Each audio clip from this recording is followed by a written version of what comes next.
Hello बच्चों, आज हम लोग न्यू चैप्टर स्टार्ट करेंगे और चैप्टर का नाम होगा ट्रायंगल। क्लास 9 के लिए होगा चैप्टर नंबर 11 ट्रायंगल्स, और एक्सरसाइज का वो करेंगे 11.1। पहला ही एक्सरसाइज देखेंगे और पहले वीडियो में क्वेश्चन नंबर 1 to 6 देखेंगे। और किस बुक से देखेंगे? तो न्यू एडिशन के आर डी शर्मा के बुक से। ये जो पीछे किताब दिख रहा है इसी बुक से देखेंगे, या फिर हमारे हाथ में जो किताब दिख रहा है इसी बुक से देखेंगे। अगर इसका कंप्लीट सोल्यूशन चाहिए तो पिन कमेंट को थोड़ा चेक करना, उसमें आपको एक प्लेलिस्ट मिलेगा और उस प्लेलिस्ट में इस पूरे बुक का सॉल्यूशन मिल जाएगा।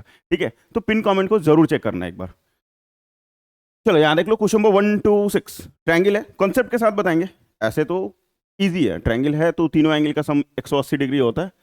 कुछ कुछ चीजें आएगा, जो भी टर्म्स आएंगे वो सब हम वीडियो में बताते चलेंगे क्वेश्चंस के साथ साथ। यहाँ देखो पहला क्वेश्चन क्या है।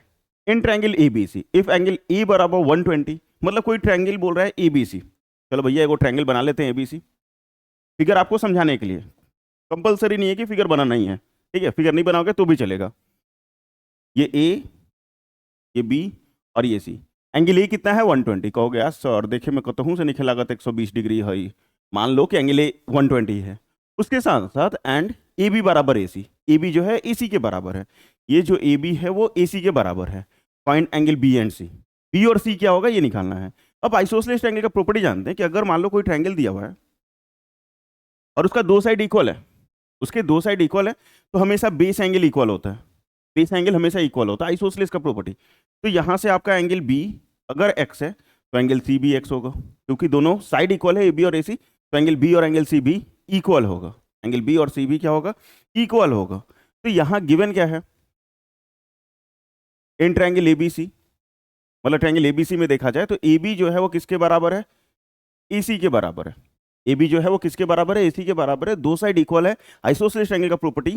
तो एंगल बी जो होगा वो एंगल सी के बराबर होगा। ठीक है, एंगल बी जो होगा एंगल सी के बराबर होगा। आप इसको कुछ मान लो, सपोज मैंने एक्स मान लिया। ठीक है, एक्स नहीं मानोगे तो भी चलेगा, लेकिन ईजी हो जाएगा एक्स मानने से। फिर उसके बाद ट्रायंगल का तीनों एंगल को जोड़ते हैं, इक्वल टू 180 डिग्री। ए की जगह 120 गिवन है, और बी की जगह हमने एक्स माना, सी की जगह भी एक्स माना, equal to 180। X x 2x, और 120 प्लस में है, इस तरफ आएगा तो माइनस में। माइनस करेंगे तो 60 आ जाएगा, और x बराबर हो जाएगा 60/2, और ये 30 डिग्री। क्योंकि 2 मल्टीप्लाई में इधर आएगा तो डिवाइड में 2 से काट दोगे 60 को 30 बार में। तो x 30 आ गया, तो एंगल बी भी और एंगल सी भी दोनों 30 डिग्री हो जाएगा, बन जाएगा। ठीक है, आराम से बन जाएगा, कोई दिक्कत नहीं है, ईजी है, क्लास 9 के लिए है, बहुत आसान। अगला क्वेश्चन नंबर 2 की तरफ। इन ट्रायंगल एबीसी, फिर से एक ट्रायंगल एबीसी दिया हुआ है, फिर से दिया हुआ है कि ए बी ए सी के बराबर है, और एंगल बी जो है वो 70 डिग्री है। एंगल बी इस बार कितना दिया है? 70 degree. Find angle A. Angle A क्या होगा? तो फिर से आपको समझाने के लिए ट्रायंगल बना दें, जरूरी नहीं है कि ट्रायंगल बनाना था, आपको समझाने के लिए मैं ऐसा कर देता हूं। ये आपका ए, ये बी और ये C, A B C triangle हो गया। एंगल बी कितना है? 70 डिग्री। चलो सर, ये 70 डिग्री हो गया। कंडीशन क्या दिया कि ए बी जो है वो ए सी के बराबर है।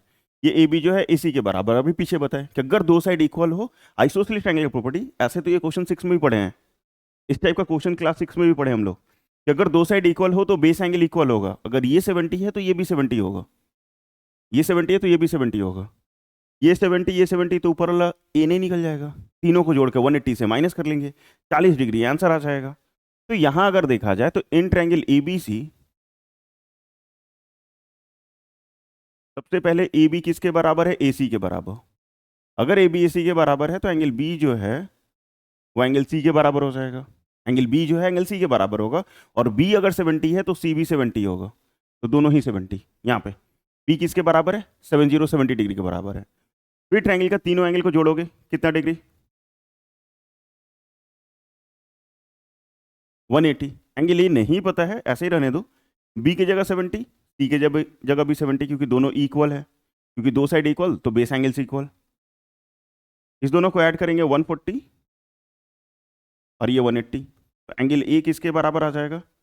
180 माइनस 140, 40 डिग्री। एंगल ए जो है वो कितना आ जाएगा? सिर्फ 40 डिग्री। बस इतना ही करना था, ये भी इजी। क्वेश्चन नंबर 1 और 2 एक दूसरे से रिलेटेड था। यहाँ देखिए नेक्स्ट क्वेश्चन नंबर 3 में, इन फिगर 11.35, ये जो फिगर आपको दिख रहा है A B is equal to A C, फिर से ए बी जो है वो ए सी के बराबर है, ए बी और ए सी इक्वल है, और angle E C D equal to 105। E C D जो है वो 105 डिग्री है बाहर वाला exterior angle. Find angle B A C. B A C ये एंगल कितना होगा? ठीक है, एक्सटीरियर एंगल बराबर, यहाँ से प्रॉपर्टी देख लेते हैं, ये एक्सटीरियर एंगल बराबर इसके बगल वाला को छोड़ देते हैं, बाकी दोनों को जोड़ देते हैं। ठीक है, एक्सटीरियर एंगल बराबर बगल वाले को छोड़ देते हैं, बाकी दोनों को जोड़ देते हैं। तो ये आपका 105 दिया हुआ है, ये 105 दिया हुआ है, ये दोनों साइड इक्वल है, तो ये x होगा तो ये भी x होगा, ये x होगा तो ये भी x होगा। मुझे चाहिए क्या? बी ए सी, मतलब ऊपर वाला एंगल चाहिए। एक चीज हम लोग इसके पहले वाले चैप्टर में पढ़े थे, लीनियर पेयर। ये एंगल प्लस ये एंगल बराबर 180 डिग्री, ये एंगल प्लस ये एंगल स्ट्रेट लाइन पे रहे तो दोनों का सम किसके बराबर होता है? 180 के बराबर होता है। इस फिगर में भी अगर देखना चाहोगे तो ये एंगल प्लस ये एंगल बराबर 180 डिग्री, इसमें क्यों? लीनियर पेयर के कारण। तो एंगल ए सी डी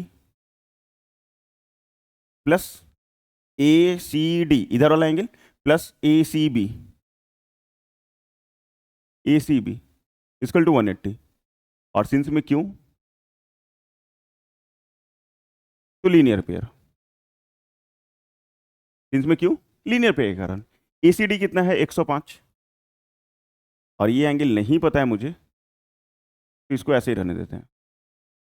अब 105 जो प्लस में है उस तरफ आएगा तो माइनस में,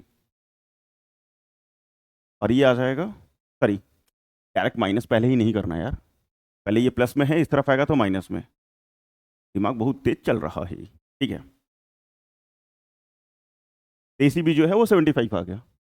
अब ये अगर 75 है तो भैया ये एंगल भी 75 होगा। क्यों? क्यों? क्योंकि दो साइड इक्वल है, जो पीछे भी प्रॉपर्टी पढ़े थे ये वाले क्वेश्चन में, कि अगर एक 75 है तो दूसरा भी 75 होगा। मतलब इस तरीके से फिर से बना देना है मुझे। ठीक है, बस इसी तरीके से मुझे फिर से बना देना है।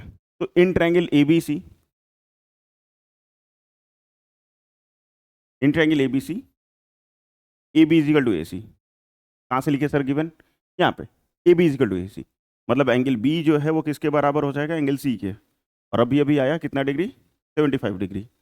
तीनों एंगल को जोड़ोगे, angle A plus angle B plus angle C equal to 180। Angle A तो नहीं पता है मुझे, लेकिन बी पता है 75, सी पता है 75, इक्वल टू 180। तो एंगल ए बराबर, पहले इस दोनों को ऐड करके लिख दो, 150 और ये 180। एंगल ए बराबर हो जाएगा 180 माइनस 150, 30 डिग्री। एंगल ए किसके बराबर हो जाएगा? 30 डिग्री। एंगल ए का ही नाम क्या लिख सकते हैं हम लोग? एंगल बी ए सी। ठीक है, ये जो एंगल ए है इसी का नाम लिख सकते हैं ना, बी ए और ये सी सेम ही चीज होगा, तो हो गया एंगल। ठीक है, 30 डिग्री, बस खत्म। दूसरा तरीका कैसे बना सकते थे? ये अगर 75 आ चुका था तो ये भी 75, यहाँ तक तो करना ही करना था, यहाँ तक तो आपको करना ही करना था। अब एक्सटीरियर एंगल बराबर sum of opposite interior angle, तो ये एंगल बराबर ये प्लस ये, इसको x मान लेते हैं, तो x प्लस 75 इक्वल टू 105। और कारण क्या लिखते हैं? एक्सटीरियर एंगल बराबर sum of opposite interior angle, plus में है इस तरफ आएगा माइनस में, सिंपली माइनस कर लो, 30 डिग्री वहाँ से भी आ जाएगा। तो ऐसा नहीं है कि आपको इस तरीके से ही बनाना है, आप एक्सटीरियर का अगर प्रॉपर्टी लगाओगे तो भी सॉल्व हो जाएगा, सॉल्व हो जाएगा। तो ऐसा नहीं सोचना कि अरे सर मैंने तो कुछ और तरीके से बना लिया। मज़ा आता है फाइंड करने वाले में, 2-3 तरीके से बन सकता है। Question number 4, find the measure of each extreme angle of N equilateral triangle. Equilateral triangle कौन सा ट्रायंगल होता है भैया? एक ऐसा ट्रायंगल जिसका तीनों साइड इक्वल हो और हर एक एंगल 60 डिग्री हो, हर एक एंगल 60 डिग्री हो। क्वेश्चन बोल रहा है क्या, मान लो सपोज यही आपका इक्विलेटरल ट्रायंगल है, क्वेश्चन क्या बोल रहा है? Find the measure of each extreme angle, हर एक एक्सट्रीम एंगल चाहिए। सपोज यही एक्सट्रीम एंगल चाहिए, ये वाला एबीसी इक्विलेटरल ट्रायंगल है। एबीसी क्या है? इक्विलेटरल ट्रायंगल, और इक्विलेटरल ट्रायंगल का हर एक एंगल 60 डिग्री होता है। अगर इक्विलेटरल गिवन है तो हर एक एंगल किसके बराबर हो जाएगा? 60 डिग्री के बराबर होता है। अगर एक्सटीरियर चाहिए तो ये एंगल प्लस ये एंगल बराबर 180, सिंस में लीनियर पेयर, 180 से 60 माइनस करेंगे 120, आंसर हो जाएगा। या फिर ये एंगल बराबर इसके बगल वाला को छोड़ेंगे, बाकी दोनों को जोड़ देंगे, बाकी दोनों को क्या कर देंगे? जोड़ देंगे, तो 60 प्लस 60 180 आ जाएगा आंसर। इसी को हम लोग अगर यहाँ से एक्सटेंड करते तो ये एंगल बराबर भी इसके बगल वाला को छोड़ोगे, बाकी दोनों को जोड़ोगे तो भी हो जाएगा। या फिर अगर हम लोग यहाँ से भी अगर जोड़ दें, ये एंगल भी निकालना हो तो भी इस दोनों को समी करना होता, तो कहीं से भी करो, पहुंचोगे तो वहीं। एक्सटी एंगल बराबर sum of opposite interior angle. तो पहले एबीसी इज एन कर लो, is an equilateral triangle, equilateral triangle. इस कारण एंगल ए बराबर एंगल बी बराबर एंगल सी, तीनों एंगल इक्वल होगा और वो किसके बराबर होगा? 60 डिग्री। अब बहुत सारे बच्चे या फिर कुछ कुछ टीचर्स भी ऐसे बोलते हैं क्या कि 60 डायरेक्ट मत लिखो, उसको प्रूफ करके लाओ। अरे भैया, जब इक्विलेटर लिखा है तुम तो जानते हैं ना कि हर एक एंगल 60 डिग्री होता है, प्रॉपर्टी पढ़ाया गया हमें। इक्विलेटर ट्रायंगल होगा, हर एक साइड इक्वल होगा तीनों, और तीनों का एंगल का मेजर 60 डिग्री होगा, तो हम लोग यूज कर लिए।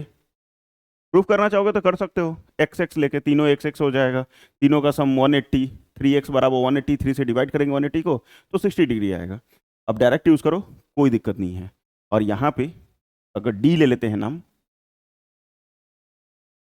तो एंगल ए सी डी बराबर angle A plus angle B, और सिंस में क्यों एक्सटी angle is equal to sum of opposite interior angle. ठीक है, exterior angle equal to sum of opposite interior angle. ये एंगल बराबर इसके बगल वाला को छोड़ देंगे, बाकी दोनों को जोड़ देंगे। तो एंगल ए बी 60 है और बी भी 60 है, ये किसके बराबर आ जाएगा? 120 के बराबर। और ये एंगल ए सी डी हो जाएगा। बस इतना ही, बस इतना ही, इससे ज़्यादा कुछ भी नहीं करना है। ठीक है, सिमिलरली इधर से एक्सटीरियर इधर से एक्सटीरियर करते तो उसका भी उतना ही आएगा, तो एक्सटी एंगल ही निकालना था। हो गया यार, हो गया। क्वेश्चन 5 देखो, if the base of an isosceles triangle is produced on both side, base of isosceles triangle is produced on both side, prove that the exterior angle so formed are equal to each other. ये question जो है आपके exam में आएगा। ठीक है, आप किसी भी स्कूल में पढ़ रहे हो, बेसिक स्कूल में पढ़ रहे हो, किसी भी स्कूल में पढ़ रहे हो, तो ये क्वेश्चन आपके एग्जाम में आएगा, चाहे वो यूनिट टेस्ट हो या हाफ ईयरली हो, आता ही आता है। कहोगे आपको कैसे पता सर? ठीक है, आपको कैसे पता? चलो मैं बताता हूँ कैसे पता। ये एनसीईआरटी का क्वेश्चन है, एक्सरसाइज 6.1 क्वेश्चन नंबर 3। ठीक है, एक्सरसाइज 6.1 क्वेश्चन नंबर 3, ये एनसीईआरटी का क्वेश्चन है। और एनसीईआरटी का क्वेश्चन है तो सारे स्कूल एनसीईआरटी को फॉलो करते ही करते हैं, और एनसीईआरटी को फॉलो करेंगे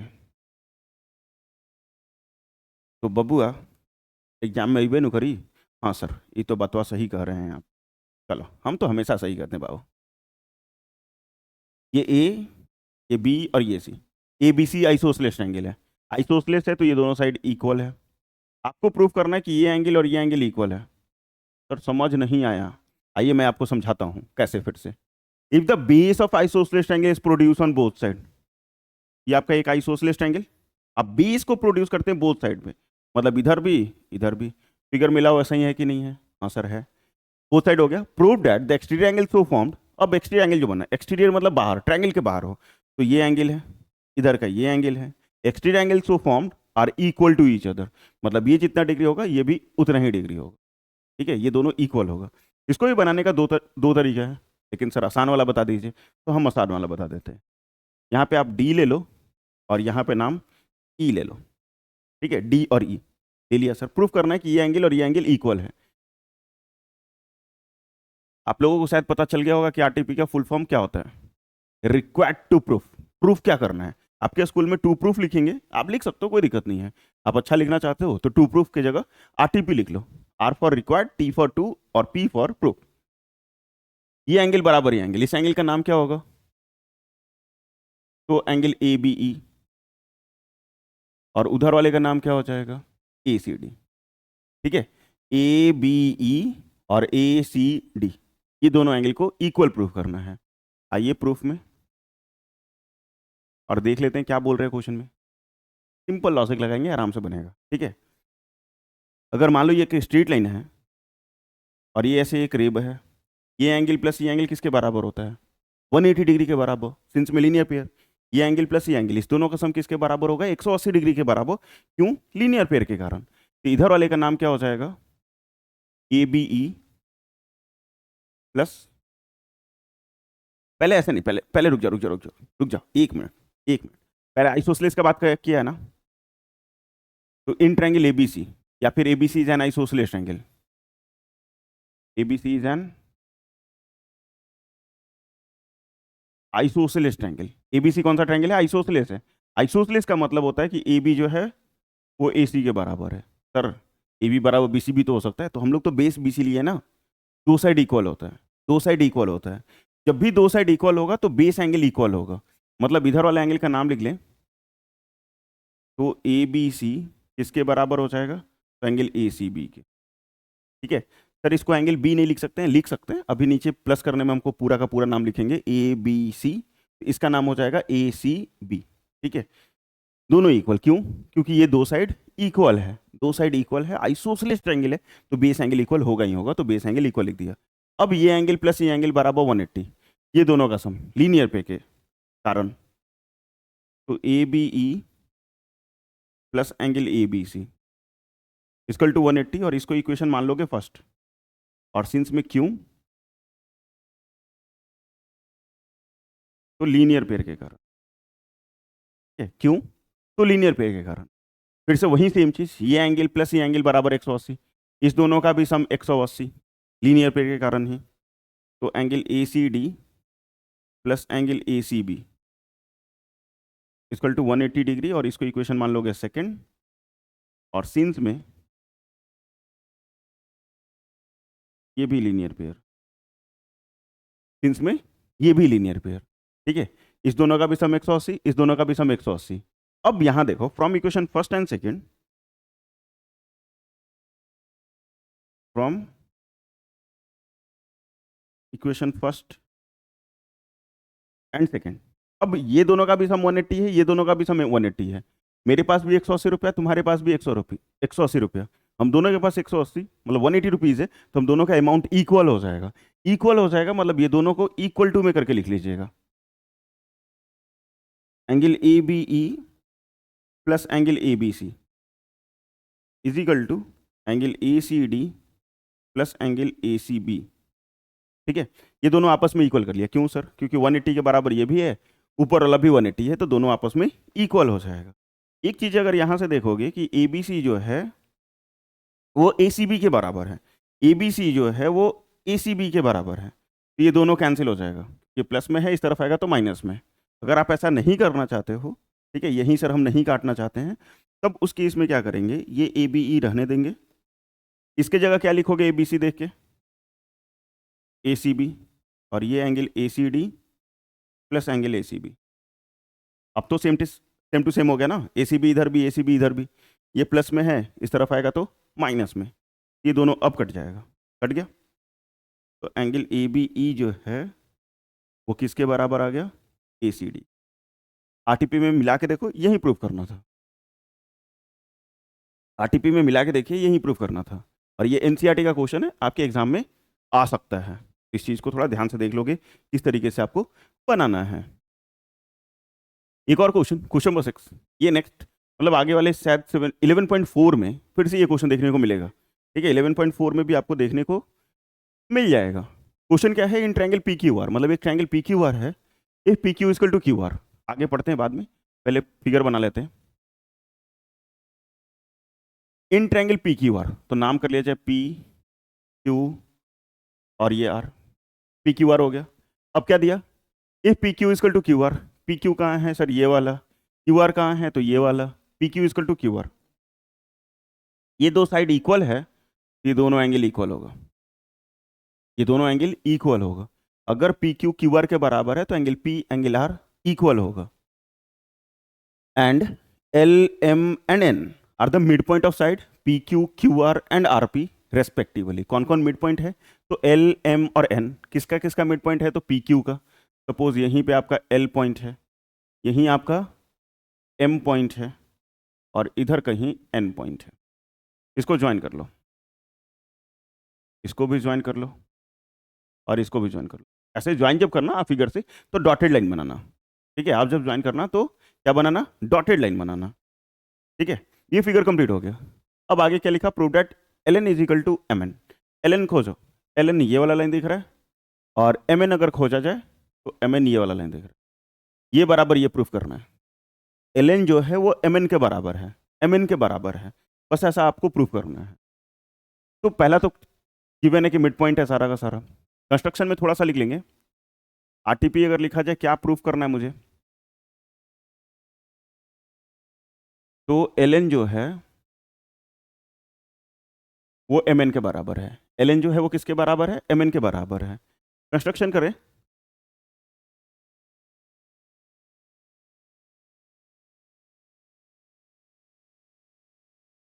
तो join L N L M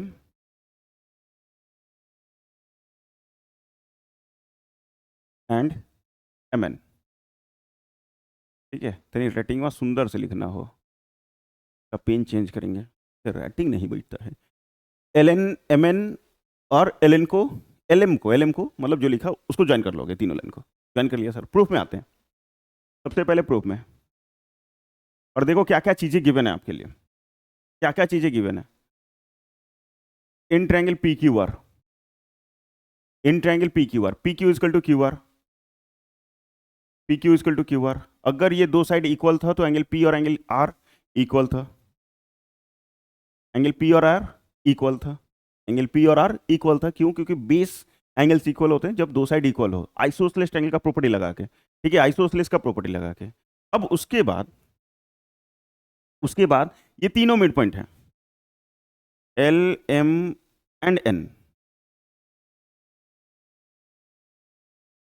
R the mid points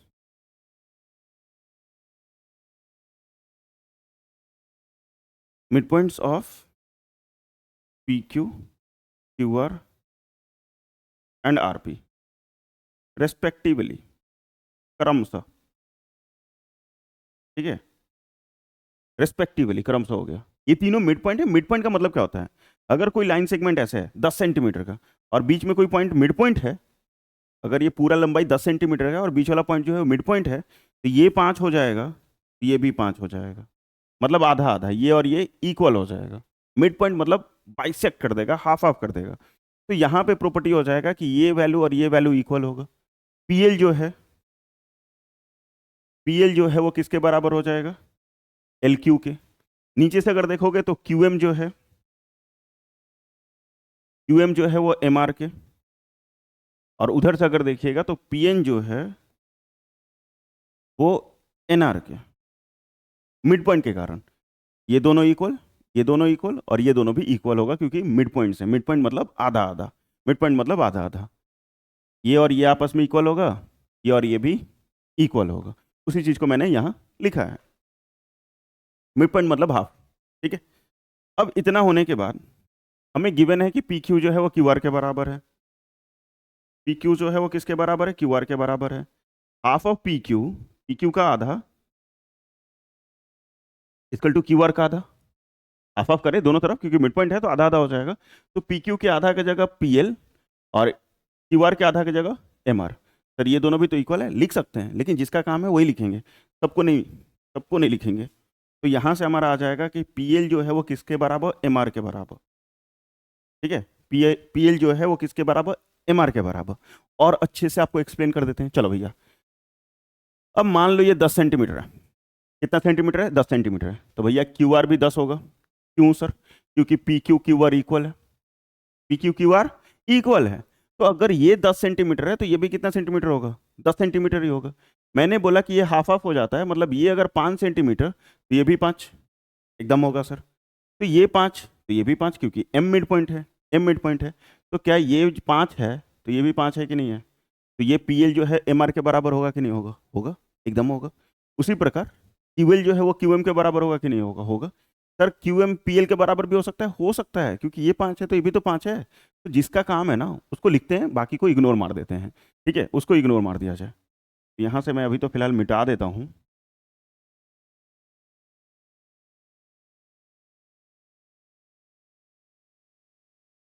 चलो, ये तो हो गया हमारा। अब देखो कहानी में ट्विस्ट। ठीक है,